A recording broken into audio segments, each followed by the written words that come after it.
It's Ron Reader Digs the Universe.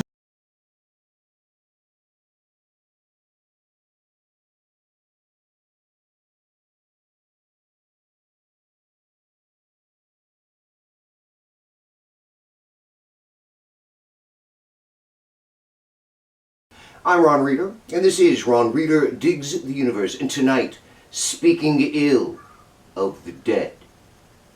No, not the Grateful Dead.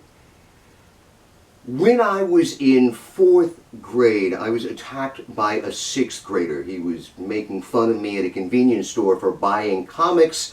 I said something back, I don't remember what, and then he knocked me off my bike, spit on me, and hit me.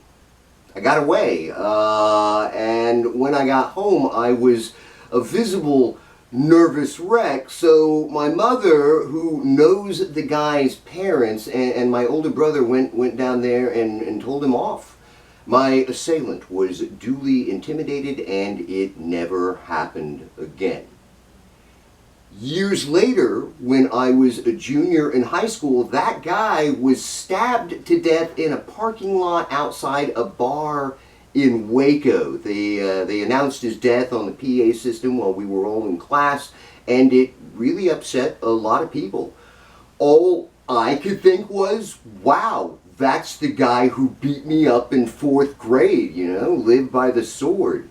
But I decided to keep quiet about that, more or less, in spite of my penchant at that point for running my mouth. I mean, people were grieving. What good would it do? Flash forward many, many years to my last semester in grad school. I was working in the offices of the Swine Palace Theater, LSU's professional theater, and that's when the news broke that the homophobic and hateful evangelical TV preacher Jerry Falwell had died.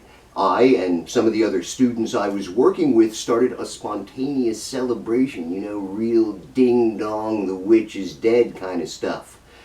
This offended deeply the one conservative in the room who was like, a man has died.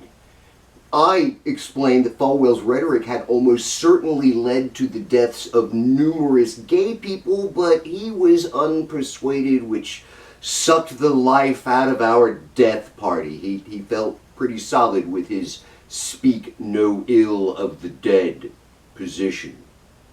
A lot of people feel that way, just generally. It's a notion that goes back at least to the ancient Greeks, if not earlier. The idea is that when you're dead, you can't defend yourself, which is true enough, I suppose. But as Shakespeare wrote, the evil that men do lives after them, which I think makes the speak no ill of the dead mandate more than a bit problematic, depending on the dead person.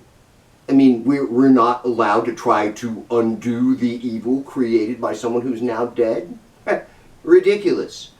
So, criticizing Falwell, Rush Limbaugh, Charlie Kirk, etc. is something that must be ongoing in spite of their deaths. If you did bad things, you don't get to have the speak no ill of the dead protection. But then there's just being a dick.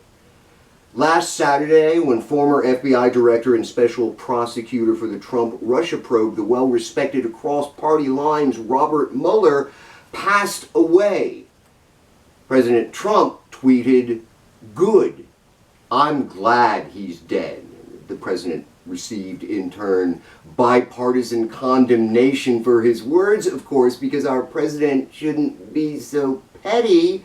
But it really rankles me that, one, Trump has been making such statements for years and will definitely make them again. 2, MAGA lets him get away with it, while 3, these same Nazis literally destroyed people's lives for even slightly criticizing fascist demagogue St. Charlie when he died. It's all just one big hypocritical ethical mess, like everything else associated with MAGA. A total outrage.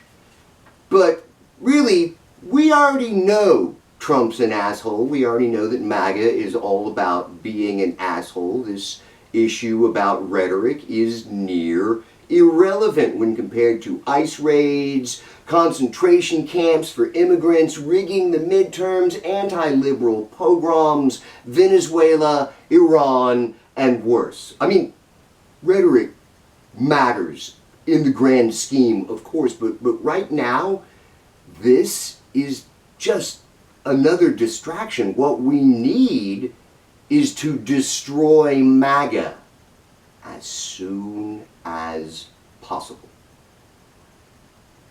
I'm Ron Reeder, and this has been Ron Reeder Digs the Universe. Join me, Ron Reeder, again next week for another episode of Ron Reeder Digs the Universe.